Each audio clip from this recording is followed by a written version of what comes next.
Ismat Chughtai, Destined for Hell.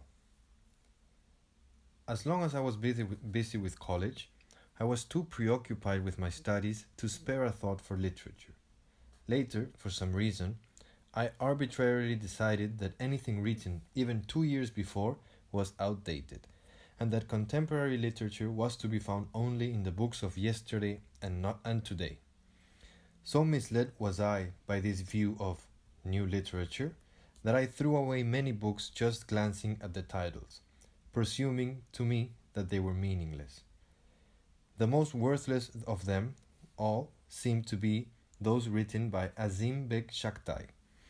They say a saint goes unhonored in his own town. His books lay bemoaning their lot in every nook and corner of the house, but except for Amma and a few old-fashioned babis, no one cared to pick them up. Everybody thought, after all, what can they possibly contain? They can't be literature, merely staid romances and heart-burning thoughts, humorous but generally in bad taste. And so we opined without bothering to read them. I never figured out why I did not read Azim Bai's books. Perhaps it was a bit of arrogance coupled with an exaggerated sense of my own worth. I thought he was antiquated and that I was modern. One day, I chanced upon his article Yaka, and Azim and I began to read it. Soon, we found ourselves laughing uncontrollably, so much so that we found it impossible to continue reading. Just then, Azim Bai appeared and was thrilled to see us reading his book, but we were peeved and made faces at him. He was smart.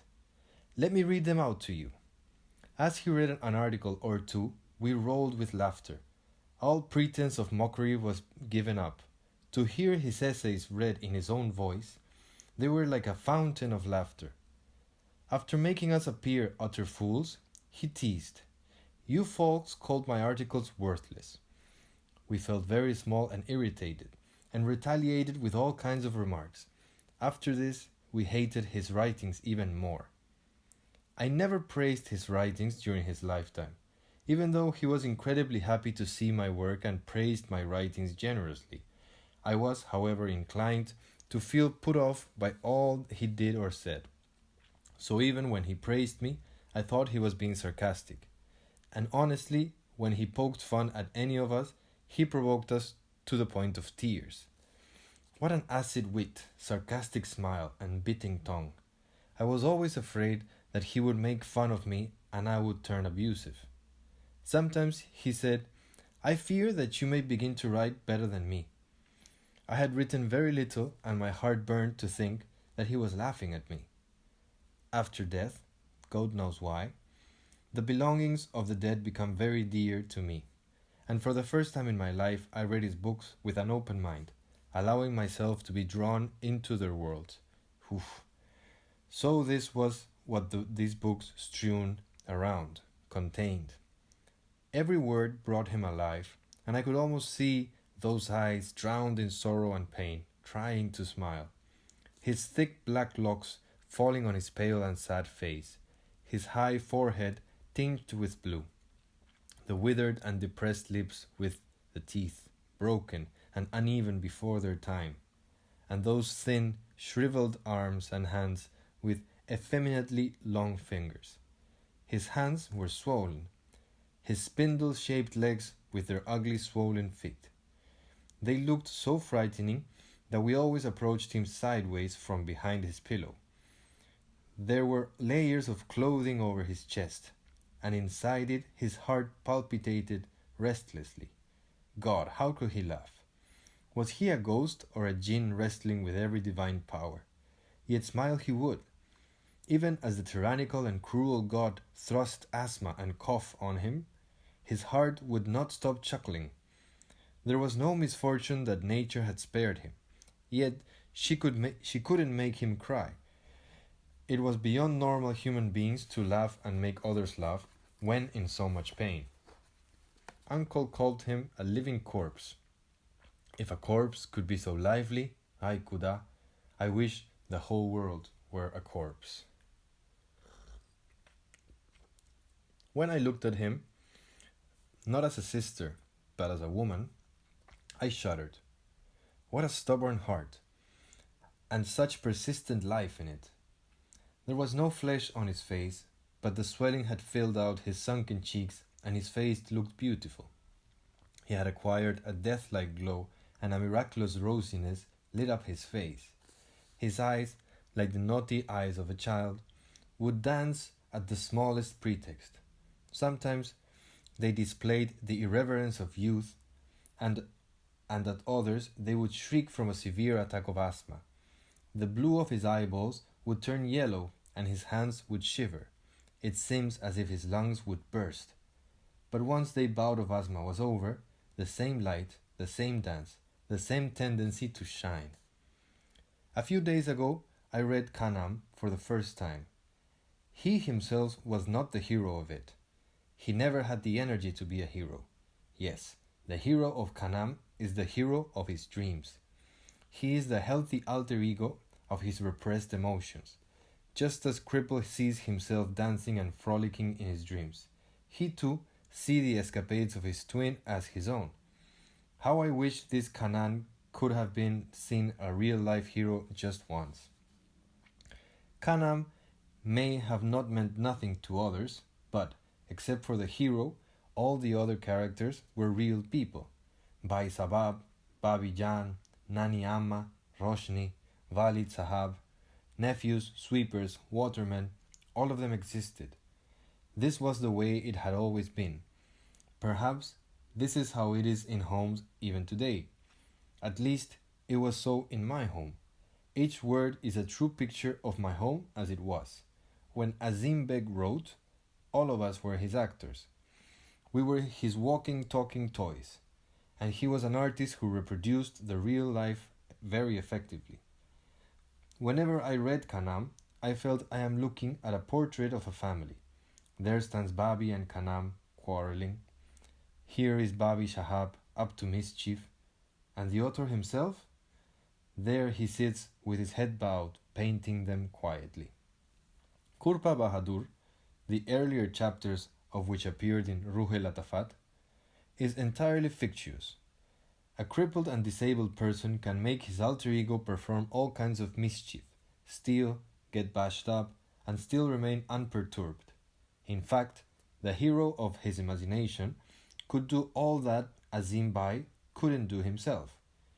The writer longed to be like his brothers, tough enough to take heavy beatings and then stand up, unharmed. A healthy person can simply not visualize the aspirations of an ill man. A wingless bird may at least fly in her dreams. All that he couldn't accomplish in real life, he achieved on the wings of a fancy through his stories. After all, he needed something to live by. He was born a weakling and was nurtured carefully like a delicate cotton wool baby. Everyone would excuse his faults because he was weak. My stronger brothers would pretend to get beaten up by him. Whatever mischief he did, father forgave him. Everyone tried to humor him. But does a sick man like to be called sick? All these considerations would make him even more conscious of his weakness. The fire of revolt within him was fueled. His anger swelled, but he was helpless. Everyone adopted Gandhi's policy of non-violence towards him.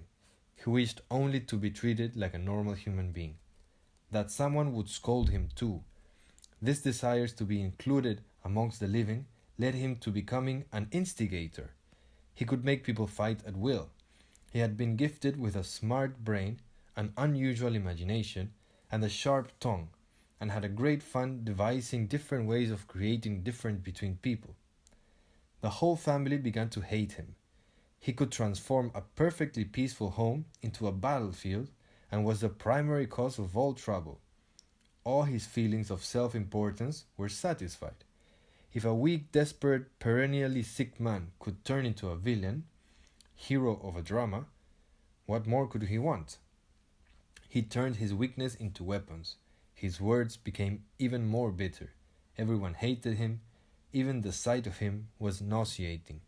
It was a small matter for him to turn a group of amicable friends into sworn enemies. Paradoxically, However, his intention was not to make the world reject him. The more the family pulled away from him, the more he tried to hold on to them. May God forgive me, close to the end, even the sight of him was repulsive. In spite of all his efforts, he seemed to be everyone's enemy. He was no longer a husband to his wife or a father to his children. His sister declared that he was no more a brother for her. His brothers turned away in disgust when they heard his voice. Mother said she had given birth to a serpent. The situation before his death was simply pitiable. Speaking not as his sister, but as an objective observer, I wished he would die soon, for even as his eyes had life, he did not miss a single chance to hurt others. He had become the pain of hell itself. The hero of 1,000 tales and stories were satisfied being a villain, and he still wanted everyone to care for him, for his wife to worship him, his children to love him, his sisters to bless him, and for his mother to fold him in a loving embrace. Ma did hold him close to her heart. After all, she was a mother. The prodigal had returned. But the others couldn't get over the revulsion for him. His lungs were damaged beyond repair. The swelling increased. His eyes were swollen. He could barely see. Feeling his way like the blind, he got lost. Even when he had become a hero, he remained defeated. He never got what he wanted. Hatred was his lot even then. How greedy a person can be. Despite all the name and fame, he succumbed to the disdain of others. 42 years ago, at 4 a.m., the newborn infant had already lost the game of his life. On the 29th of August, at 6 in the morning, Shami Bai said, Mune Bai is breathing his last. Wake up. He will never die. Why do you wake me up? I snapped and slept on the cool morning air. Har, he's calling out for you, you cursed one. Shamin seemed troubled. Tell him he will meet at Nemesis, Shamin. He will never die, I said with deep conviction. By the time I came downstairs, he was practically gone. The room had been vacated. All his books and paraphernalia had been removed. His medicine bottles lay toppled around helplessly. 2 children were gazing blankly at the door. Babi was forcing them to have tea. Mother was changing the bed sheets. Empty and dry sighs rent her breast. She shed no tears. Mune Bai. I bent over him. For a moment his eyes seemed to focus. Then his lips puckered and his body took on the pallor of death. We sat and watched his lifeless limbs struggling with death for hours. It seemed as though Yamdut, the messenger of death, was having a hard time. The battle seemed to be never ending. Munebai is dead, said someone. Impossible. Even today, I look at his books and I think he can't be dead. The battle is still on. He came alive for me after his death, as he did for God knows how many. He will constantly come back to life, again and again. His message was, fight sorrow, fight hatred, and keep fighting even after you are dead. His message will live on. No one can kill his revolutionary spirit. He was not a kind of soul. He was not a kind soul. If his health were all right, he would not be kind at all. He was a liar. His life was a lie, the biggest lie of them all. His tears were untrue. His smiles were untrue. People said he brought unhappiness to his parents, to his wife, to his children, and to the world at large. He was a ghost who appeared on the earth as a curse, and there is no other place for him but hell. If such people went to hell, I'd have to visit it once, just to see whether the person who laughed at all the stings of hate in this hellish world and hurled others into the flames of hell was teasing and laughing at his tormentors in hell as well. I longed to see that sarcastic grin which could make even the caretaker of hell wince. I am sure he must be laughing even as the maggots devoured his flesh and his bones crumbled to death, to the earth. The incantations of the mullahs would be weighing him down. Even if they are hewing his body with saws, he will still be laughing, his eyes dancing with mischief. his dead blue lips quivering with bitterness. Nothing can make him cry. The fellow had sores in his lungs, his legs had stiffened, his arms were tattooed with injections, and there were sores the size of guavas on his hips. Even as he was breathing his last, a column of ants began climbing up on him. He laughed. This Aunt Sahiba is so very impatient. She has come to get her share before time. This was 2 days before he died. You need a heart of stone to be so self-deprecatingly funny when you are dying. And it is not as if he had only 1 or 2 such sentences to offer that one could write about. There are books full of such quotable quotes. His mind was a locomotive which worked without fear or water, all the time. His tongue worked like a pair of scissors, cutting and lacerating with its vitriol and witticism. His creative train came to a standstill with the coming of the new writers. The world had changed. New ideas have come in. We are foul-mouthed and frank. We cry when our hearts ache. Capitalism, socialism, and unemployment has singed us. We write with a vengeance and pour the poison of our hidden sorrows and crushed emotions into our writings. He too was unhappy, incurably ill and poor, helpless with capitalism, but he was strong enough to jeer at life. He would chuckle at his pain, not just in his stories, but in life too. He belittled pain by laughing at it. He was so fond of chatting with people that he could befriend almost anyone. He learned about the circumstances of Shah Lakran in Kurpa Bahadur from an old woman. They were such good friends that people wondered what they talked about for so long. The fact is that she was his source of information. Not only would he talk to her alone, his companions included the sweepers, the water carriers, even casual passers-by. He was in the hospital for a few days. When all was quiet, he would collect all the patients and gossip. They would exchange stories which later appeared as Swana Ki Ruhen, Maharani Ka Sapna, Shamki, and Baredi.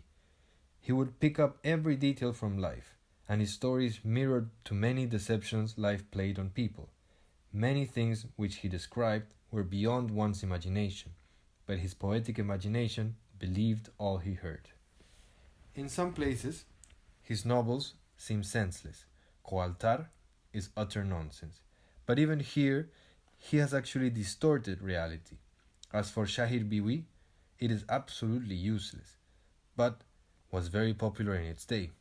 Shamki is a sizzling ember.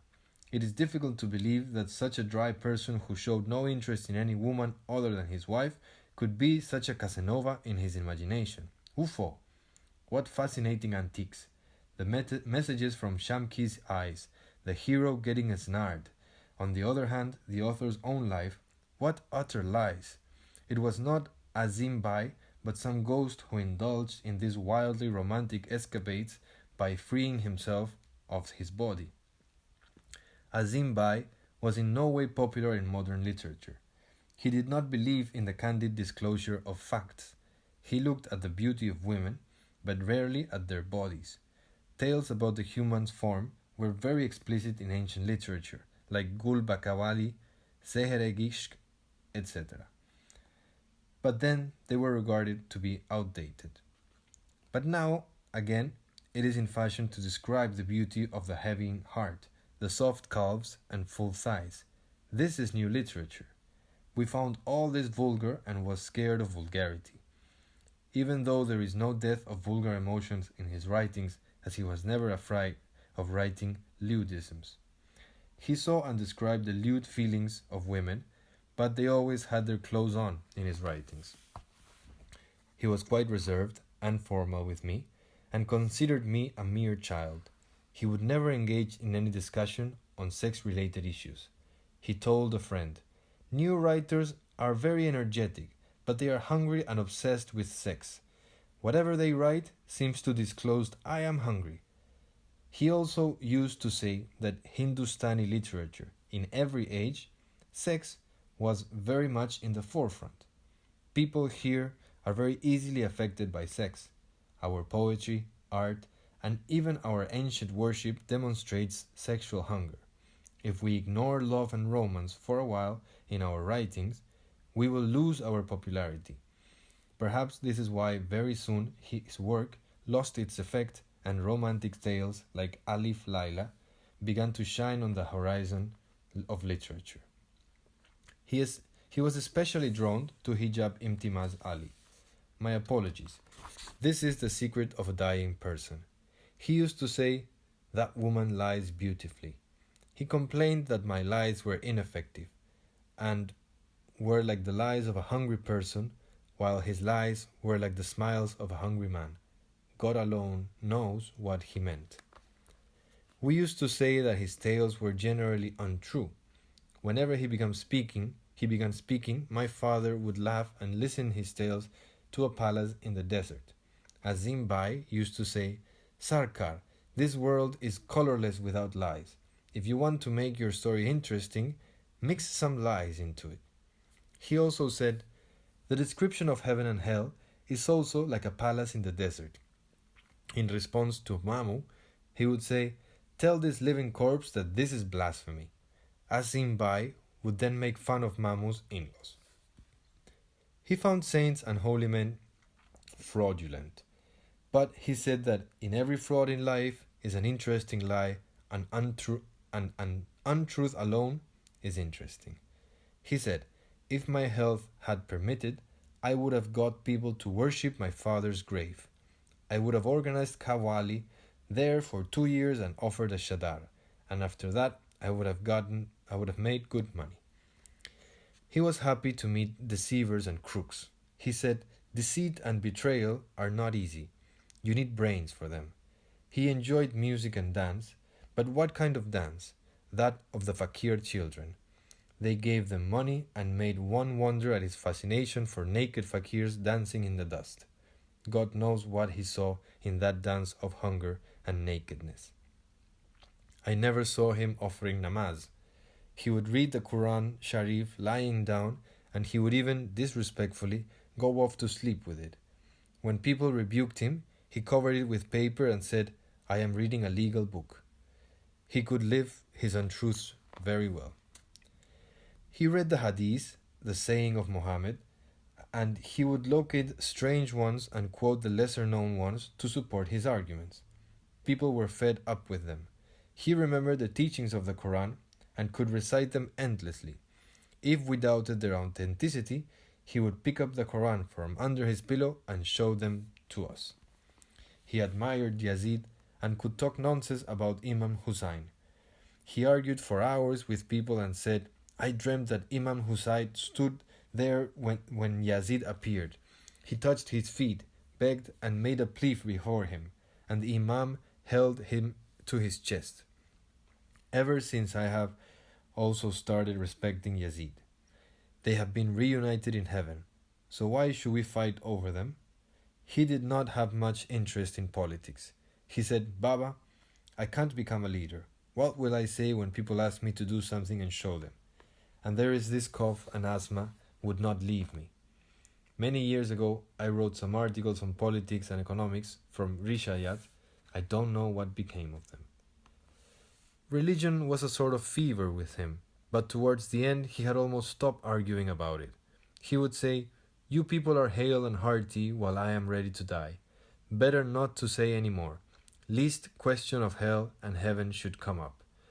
He had always been against Purda. He said, "This is a thing of the past. Now Purda cannot stay. I have given up on this. There are so many newer issues." When people told him, "You will go to hell," he would retort, "God has not given me a heaven here that I should be afraid of the threat of hell. I am already used to it. If Allah burns me in hell, his fuel would be wasted because I am used to all kinds of pain." Sometimes he said, "If I go to hell, my maggots will die. In heaven, I will capture all the Malvis with my tuberculosis." That is why everyone called him a rebel and a Duzaki, destined for hell. Wherever he may be, I want to see whether his scissor-like tongue continues to work. Is he courting the angels in heaven or hurting the messenger of hell and smiling? Is he arguing with the Maulvis? I can hear his cough echoing in the flames of hell. His lungs are about to burst, and the angels are poking injections into his flesh. What is the difference between one hell and another? Who can predict anything about the Dozaki?